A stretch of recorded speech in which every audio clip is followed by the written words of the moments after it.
قصہ بول کے دوستو، کیا کبھی آپ نے سوچا ہے کہ انسان کا دل کب بدلتا ہے؟ کیا ایک چور، ایک گناہ گار، ایک تاریخ زندگی گزارنے والا شخص کبھی بدل سکتا ہے یا سچائی کی روشنی پا سکتا ہے؟ آج کی کہانی آپ کو یہ ثابت کر دے گی کہ ہاں، جب اللہ چاہے تو گناہوں سے بھرے دل بھی روشن ہو جاتے ہیں۔ یہ کہانی ہے بغداد کے ایک چور کی، جس کی ایک رات نے پوری تقدیر بدل دی۔ چلیں کہانی شروع کرتے ہیں۔ بغداد، عباسی دور کی روشنیاں، علم و حکمت کا شہر، جہاں بازاروں میں چراغوں کی روشنی رات کو بھی دن بنا دیتی تھی۔ مگر انہی روشن گلیوں میں ایک نام ایسا تھا جسے لوگ خوف سے یاد کرتے تھے: حسن چور۔ حسن کی پیدائش کسی محل یا مدرسے میں نہیں ہوئی۔ وہ بغداد کی ایک تنگ گلی میں پیدا ہوا، جہاں زندگی بھوک اور محرومی کے سائے میں گزرتی تھی۔ بچپن ہی میں والد کا سایہ اٹھ گیا، ماں بیمار اور کمزور رہتی تھی، گھر میں پھاکے ہوتے۔ لوگوں کی نظر میں حسن ایک بوجھ تھا، مگر یہی بوجھ ایک دن بغاوت میں بدل گیا۔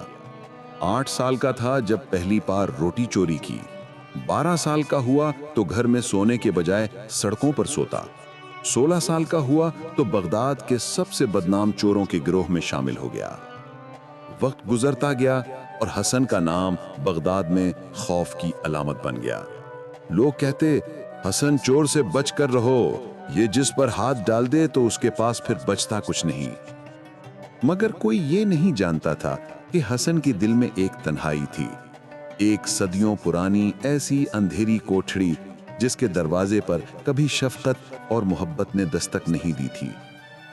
ایک رات بغداد کے بازار میں شور مچا ہوا تھا، لوگ قطاروں میں کھڑے تھے، بچے کھلکھلا رہے تھے، بوڑھے مسکرا رہے تھے۔ کیونکہ بغداد میں ایک ایسا عالم آیا تھا جس کے بارے میں کہا جاتا تھا کہ وہ دلوں کی ویران زمینوں پر رحمت کی بارش برساتا ہے۔ اس کا نام تھا شیخ عبد الوہاب۔ حسن نے یہ باتیں سنی تو ہونٹوں پر طنز بھری ہنسی آئی۔ دلوں کی بارش میرے جیسے دل پر؟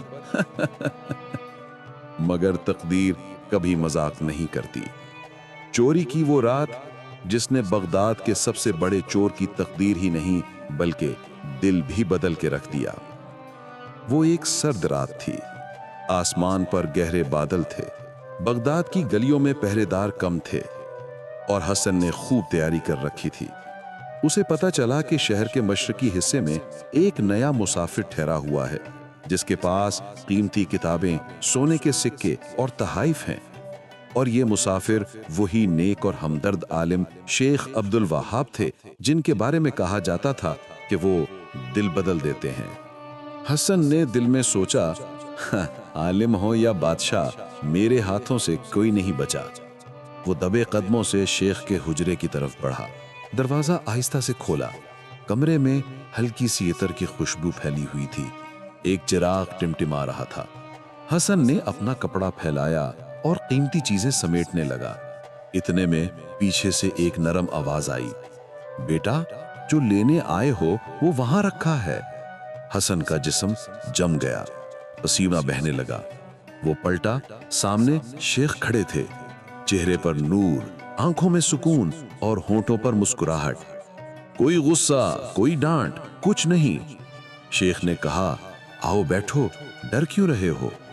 حسن حیران، ششدر، میں چور ہوں، آپ مجھے بٹھا رہے ہیں۔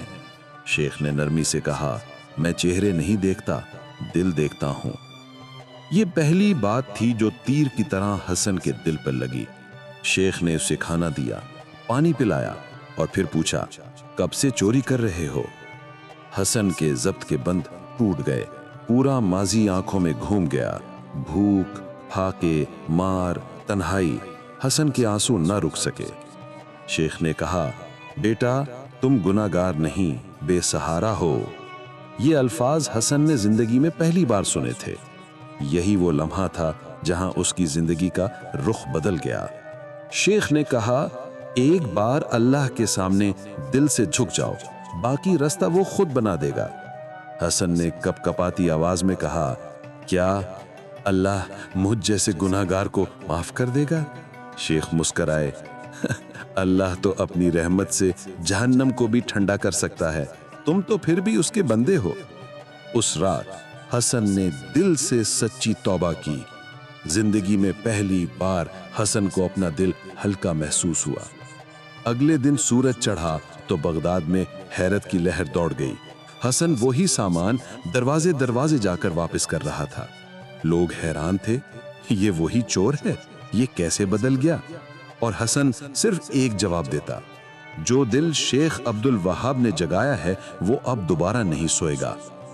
حسن نے پھر چوری نہیں کی، بلکہ چند سال گزرنے کے بعد اس نے اپنی محنت کی مزدوری سے بغداد کے یتیم بچوں کے لیے ایک مدرسہ بنوایا، تاکہ پھر کوئی حسن بھوک کی وجہ سے چور نہ بن سکے۔ جہاں کبھی وہ اندھیروں میں چوری کرتا تھا، اب وہاں بچوں کے چہروں پر روشنی تھی۔ لوگ اسے اب حسن چور نہیں کہتے تھے، بلکہ وہ کہتے تھے، یہ ہے حسن، بغداد کا مددگار۔ اور حسن ایک بات ہمیشہ کہتا تھا، گناہ آپ کو اندھیرے میں لے جاتا ہے، مگر ایک سچی توبہ آپ کو ایسی روشنی میں لاتا ہے جس کے سامنے سورج بھی شرما جائے۔ قصہ بول کے دوستو، اگر آپ کو یہ کہانی پسند آئی ہو تو لائک، شیئر اور قصہ بول کو سبسکرائب ضرور کریں۔ اپنی قیمتی رائے کمنٹس میں لکھیں، آپ کی محبت ہی ہماری پہچان ہے۔